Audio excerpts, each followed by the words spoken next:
O presidente Dilma já está posicionado ali, então, para começar o discurso. Vamos acompanhar, Ricardo. Bom dia. Embaixador John Ash, presidente da 68ª Assembleia Geral das Nações Unidas. Senhor Ban Ki-moon, secretário-geral das Nações Unidas. Excelentíssimos senhores chefes de Estado e de Governo.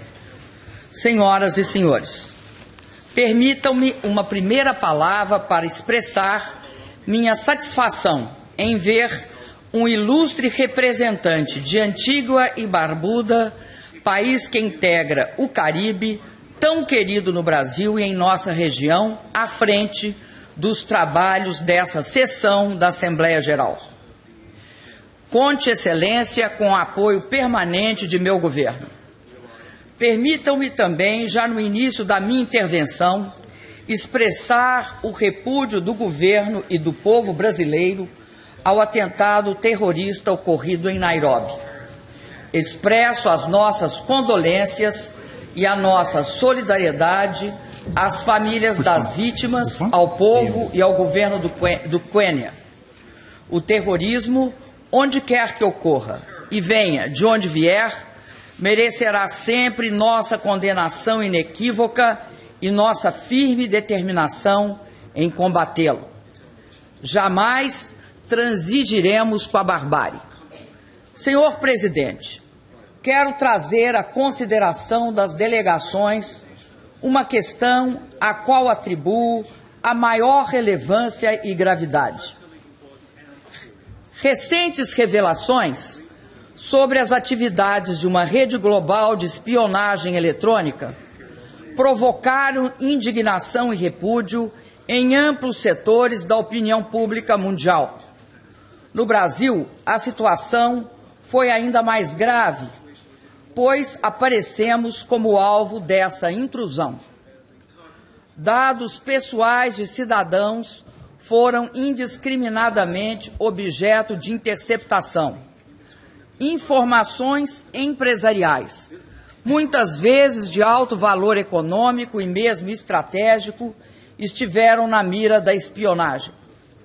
Também representações diplomáticas brasileiras, entre elas a missão permanente junto às Nações Unidas e a própria Presidência da República do Brasil, tiveram suas comunicações interceptadas. Imiscuir-se dessa forma na vida de outros países fere o direito internacional e afronta os princípios que devem reger as relações entre eles, sobretudo entre nações amigas. Jamais pode uma soberania firmar-se em detrimento de outra soberania. Jamais pode o direito à segurança dos cidadãos de um país ser garantido mediante a violação de direitos humanos e civis fundamentais dos cidadãos de outro país. Pior ainda, quando empresas privadas estão sustentando esta espionagem. Não se sustentam argumentos de que a interceptação ilegal de informações e dados destina-se a proteger as nações contra o terrorismo. O Brasil, senhor presidente, sabe proteger-se. O Brasil, senhor presidente, repudia, combate e não dá abrigo a grupos terroristas. Somos um país democrático, cercado de países democráticos, pacíficos e respeitosos do direito internacional. Vivemos em paz com os nossos vizinhos há mais de 140 anos. Como tantos outros latino-americanos, lutei contra o arbítrio e a censura, e não posso deixar de defender, de modo intransigente, o direito à privacidade dos indivíduos e à soberania de meu país. Sem ele, o direito à privacidade, não há verdadeira liberdade de expressão e opinião e, portanto, não há efetiva democracia. Sem respeito à soberania, não há base para o relacionamento entre as nações. Estamos, senhor presidente, diante de um caso grave de violação dos direitos humanos e das liberdades civis, da invasão e captura de informações sigilosas relativas às atividades empresariais e, sobretudo, de desrespeito à soberania nacional do meu país. Fizemos saber ao governo americano nosso protesto, exigindo explicações, desculpas e garantias de que tais procedimentos não se repetirão. Governos e sociedades amigas que buscam consolidar uma parceria efetivamente estratégica, como é o nosso caso, não podem permitir que ações ilegais recorrentes tenham curso como se fossem normais. Elas são inadmissíveis. O Brasil, senhor presidente, redobrará os esforços para dotar-se de legislação, tecnologias e mecanismos que nos protejam da interceptação ilegal de comunicações e dados. Meu governo fará tudo o que estiver a seu alcance para defender os direitos humanos de todos os brasileiros e de todos os cidadãos do mundo e proteger os frutos da engenhosidade dos trabalhadores e das empresas brasileiras. O problema, porém, transcende o relacionamento bilateral de dois países. Afeta a própria comunidade internacional e dela exige resposta.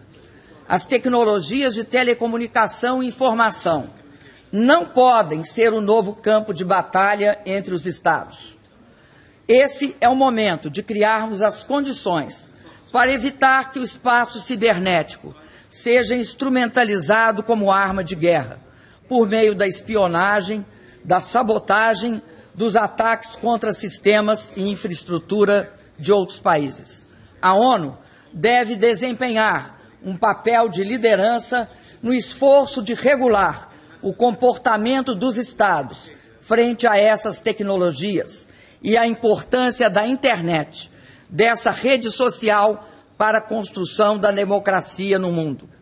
Por essa razão, senhor presidente, o Brasil apresentará propostas para o estabelecimento de um marco civil multilateral para a governança e uso da internet e de medidas que garantam uma efetiva proteção dos dados que por ela trafegam. Precisamos estabelecer para a rede mundial mecanismos multilaterais capazes de garantir princípios como, primeiro, da liberdade de expressão, privacidade do indivíduo e respeito aos direitos humanos.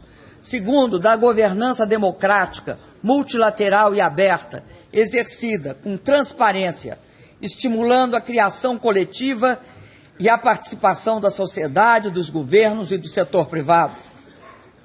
Terceiro, da universalidade, que assegura o desenvolvimento social e humano e a construção de sociedades inclusivas e não discriminatórias. Quarto, da diversidade cultural, sem imposição de crenças, costumes e valores. 5, da neutralidade da rede, ao respeitar apenas critérios técnicos e éticos, tornando inadmissível restrições por motivos políticos, comerciais, religiosos ou de qualquer outra natureza. O aproveitamento do pleno potencial da internet passa, sim, por uma regulação responsável que garanta ao mesmo tempo liberdade de expressão, segurança e respeito aos direitos humanos. Senhor presidente, senhoras e senhores, não poderia ser mais oportuna a escolha da Agenda de Desenvolvimento pós-2015 como tema desta sessão da Assembleia Geral. O combate à pobreza, à fome, à desigualdade constitui o maior desafio de nosso tempo. Por isso, adotamos no Brasil um modelo econômico com inclusão social, que se assenta na geração de empregos, no fortalecimento da agricultura familiar, na ampliação do crédito, na valorização do salário e na construção de uma vasta rede de proteção social, particularmente por meio do nosso programa Bolsa Família. Além das conquistas anteriores, retiramos da extrema pobreza, com o plano, Brasil sem miséria, 22 milhões de brasileiros em apenas 2 anos. Reduzimos de forma drástica a mortalidade infantil. Relatório recente do Unicef aponta o Brasil como o país que promoveu uma das maiores quedas deste indicador em todo o mundo. As crianças são prioridade para o Brasil. Isso se traduz no compromisso com a educação. Somos o país que mais aumentou o investimento público no setor educacional, segundo o último relatório do OCDE. Agora, vinculamos por lei 75% de todos os royalties do petróleo para a educação e 25% para a saúde. Senhor presidente, no debate sobre a Agenda de Desenvolvimento 2015, devemos ter como eixo os resultados da Rio+20. O grande passo que demos no Rio de Janeiro foi colocar a pobreza no centro da agenda do desenvolvimento sustentável. A pobreza, senhor presidente, não é um problema exclusivo dos países em desenvolvimento. E a proteção ambiental não é uma meta apenas para quando a pobreza estiver superada. O sentido da agenda pós-2015 é a construção de um mundo no qual seja possível crescer, incluir, conservar e proteger. Ao promover, senhor presidente, a ascensão social e superar a extrema pobreza, como estamos fazendo, nós criamos um imenso contingente de cidadãos com melhores condições de vida, maior acesso à informação e mais consciência de seus direitos. Um cidadão com novas esperanças, novos desejos e novas demandas. As manifestações de junho em meu país são parte indissociável do nosso processo de construção da democracia e de mudança social. O meu governo não as reprimiu, pelo contrário, ouviu e compreendeu a voz das ruas. Ouvimos e compreendemos porque nós viemos das ruas. Nós nos formamos no cotidiano das grandes lutas do Brasil. A rua é o nosso chão, a nossa base. Os manifestantes não pediram a volta do passado. Os manifestantes pediram, sim, um avanço para um futuro de mais direitos, mais participação e mais conquistas sociais. No Brasil, foi nessa década que houve a maior redução de desigualdade dos últimos 50 anos.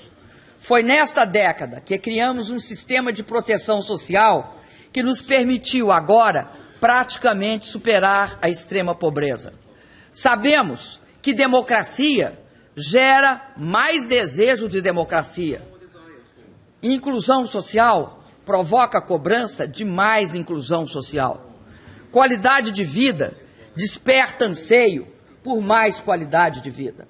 Para nós, todos os avanços conquistados são sempre só um começo. Nossa estratégia de desenvolvimento exige mais, tal como querem todos os brasileiros e as brasileiras. Por isso, não basta ouvir, é necessário fazer. Transformar essa extraordinária energia das manifestações em realizações para todos. Por isso, lancei 5 grandes pactos. O Pacto pelo Combate à Corrupção e pela Reforma Política. O Pacto pela Mobilidade Urbana, pela melhoria do transporte público e por uma reforma urbana. O Pacto pela Educação, nosso grande passaporte para o futuro, com auxílio dos royalties e do Fundo Social do Petróleo. O Pacto pela Saúde, o qual prevê o envio de médicos para atender e salvar as vidas dos brasileiros que vivem nos rincões mais remotos e pobres do país. O Pacto pela Fiscal, para garantir a viabilidade dessa nova etapa. Senhoras e senhores, passada a fase mais aguda da crise, a situação da economia mundial ainda continua frágil, com níveis de desemprego inaceitáveis. Os dados da OIT indicam a existência de mais 200 milhões de desempregados em todo o mundo. Esse fenômeno afeta as populações de países desenvolvidos e em desenvolvimento. Este é o momento adequado para reforçar as tendências de crescimento da economia mundial que estão agora dando sinais de recuperação. Os países emergentes sozinhos não podem garantir a retomada do crescimento global. Mais do que nunca, é preciso uma ação coordenada para reduzir o desemprego e restabelecer o dinamismo do comércio internacional. Estamos todos no mesmo barco. Meu país está recuperando o crescimento, apesar do impacto da crise internacional nos últimos anos. Contamos com 3 importantes elementos: o compromisso com políticas macroeconômicas sólidas, a manutenção de exitosas políticas sociais inclusivas e a adoção de medidas para aumentar nossa produtividade e, portanto, a competitividade do país. Temos compromisso com a estabilidade, com o controle da inflação, com a melhoria da qualidade do gasto público e a manutenção de um bom desempenho fiscal. Seguimos, senhor presidente, apoiando a reforma do Fundo Monetário. A governança do fundo deve refletir o peso dos países emergentes e em desenvolvimento na economia mundial. A demora nessa adaptação reduz sua legitimidade e sua eficácia. Senhoras e senhores, senhor presidente, o ano de 2015 marcará o 70º aniversário das Nações Unidas e o 10º aniversário da Cúpula Mundial de 2005. Será a ocasião para realizar a reforma urgente que pedimos desde aquela cúpula. Impõe evitar a derrota coletiva que representaria chegar a 2015 sem um Conselho de Segurança capaz de exercer plenamente suas responsabilidades no mundo de hoje. É preocupante a limitada representação do Conselho de Segurança da ONU face os novos desafios do século XXI. Exemplos disso são a grande dificuldade de oferecer solução para o conflito sírio e a paralisia no tratamento da questão israelo-palestina. Em importantes temas, a recorrente polarização entre os membros permanentes gera imobilismo perigoso. Urge dotar o Conselho de vozes, ao mesmo tempo independentes e construtivas. Somente a ampliação do número de membros permanentes e não permanentes e a inclusão de países em desenvolvimento em ambas as categorias permitirá sanar o atual déficit de representatividade e legitimidade do Conselho. Senhor presidente, o debate geral oferece a oportunidade para reiterar os princípios fundamentais que orientam a política externa do meu país e nossa posição em temas candentes da realidade e da atualidade internacional. Guiamo-nos pela defesa de um mundo multilateral, regido pelo direito internacional, pela primazia da solução pacífica dos conflitos e pela busca de uma ordem solidária e justa, econômica e socialmente. A crise na Síria comove e provoca indignação. 2 anos e meio de perdas de vidas e destruição causaram o maior desastre humanitário deste século. O Brasil, que tem na descendência síria um importante componente de nossa nacionalidade, está profundamente envolvido com este drama. É preciso impedir a morte de inocentes, crianças, homens, mulheres e idosos. É preciso calar a voz das armas, convencionais ou químicas, do governo ou dos rebeldes. Não há saída militar. A única solução é a negociação, o diálogo, o entendimento.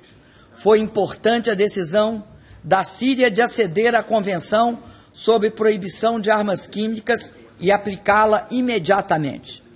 A medida é decisiva para superar o conflito e contribui para um mundo livre dessas armas. Seu uso, reitero, é hediondo e inadmissível em qualquer situação. Por isso, apoiamos o acordo obtido entre os Estados Unidos e a Rússia para a eliminação das armas químicas sírias. Cabe ao governo sírio cumpri-lo integralmente, de boa fé e com ânimo cooperativo. Em qualquer hipótese, repudiamos intervenções unilaterais ao arrepio do direito internacional, sem autorização do Conselho de Segurança. Isso só agravaria a instabilidade política da região e aumentaria o sofrimento humano. Da mesma forma, a paz duradoura entre Israel e Palestina assume nova urgência diante das transformações por que passa o Oriente Médio. É chegada a hora de se atender às legítimas aspirações palestinas por um Estado independente e soberano. É também chegada a hora de transformar em realidade o amplo consenso internacional em favor de uma solução de 2 Estados. As atuais tratativas entre israelenses e palestinos devem gerar resultados práticos e significativos na direção de um acordo. Senhor presidente, senhoras e senhores, a história do século XX mostra que o abandono do multilateralismo é o prelúdio de guerras, com seu rastro de miséria humana e de devastação. Mostra também que a promoção do multilateralismo rende frutos nos planos ético, político e institucional. Renovo, assim, o apelo em prol de uma ampla e vigorosa conjunção de vontades políticas que sustente e revigore o sistema multilateral, que tem nas Nações Unidas seu principal pilar. Em seu nascimento, reuniram-se as esperanças de que a humanidade poderia superar as feridas da Segunda Guerra Mundial, de que seria possível reconstruir dos destroços e do morticínio um mundo novo, de liberdade, de solidariedade e prosperidade. Temos todos a responsabilidade de não deixar morrer essa esperança tão generosa e tão fecunda. Muito obrigado, senhores e senhoras. Ouvimos, portanto, o discurso da presidente do Brasil, Dilma Rousseff, abrindo, então, essa sessão de discursos aí na Assembleia Geral das Nações Unidas.